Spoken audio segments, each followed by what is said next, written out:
Baik, perkenalkan, nama saya David Kristen Waruwu. Di sini saya akan menjelaskan terkait tema hubungan pusat keuangan dan daerah untuk memenuhi tugas ujian akhir semester mata kuliah politik keuangan dan daerah. Profil singkat tentang hubungan keuangan antara pemerintah pusat dan daerah di Indonesia merupakan sebuah sistem yang sudah menjadi tulang punggung desentralisasi fiskal, memastikan setiap wilayah mampu berkembang sesuai potensinya. Lalu saya akan menjelaskan lebih dalam. Yang pertama, desentralisasi fiskal. Desentralisasi fiskal adalah upaya untuk mendistribusikan tanggung jawab dan sumber daya keuangan dari pemerintah pusat ke pemerintah daerah. Melalui mekanisme ini, pemerintah daerah memperoleh kewenangan untuk mengesahkan anggaran demi memenuhi kebutuhan lokal. Prinsip untuk dalam desentralisasi fiskal dikenal sebagai money follow function. Artinya setiap tugas yang diberikan harus diikuti dengan sumber pendanaan yang memadai.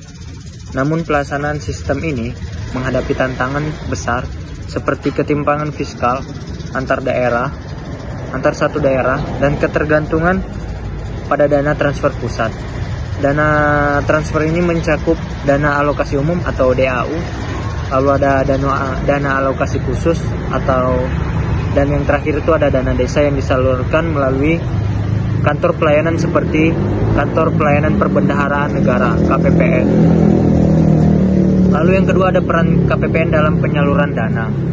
KPPN atau Kantor Pelayanan Perbendaharaan Negara memainkan peran penting dalam hubungan keuangan ini.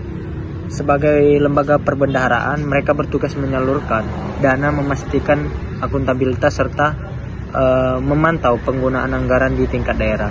Contohnya seperti yang kami sudah lakukan tugas kuliah lapangan kemarin di KPPN 2 Medan, mereka bekerja dengan sistem teknologi seperti OMSPAN untuk mempercepat dan meningkatkan transparansi proses penyaluran. Mekanisme ini dirancang untuk mendukung pemerataan pembangunan di seluruh Indonesia. Tetapi bukan hanya itu, keberhasilannya bergantung pada koordinasi yang baik antara pemerintah pusat maupun pemerintah daerah.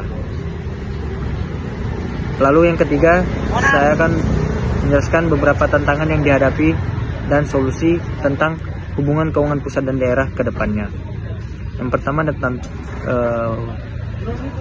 kekurangannya, yakni minimnya kapasitas fiskal daerah, keterbatasan sumber daya manusia, dan perubahan regulasi yang sering terjadi, sehingga seringkali terjadi malfungsi antara hubungan keuangan pusat dan daerah.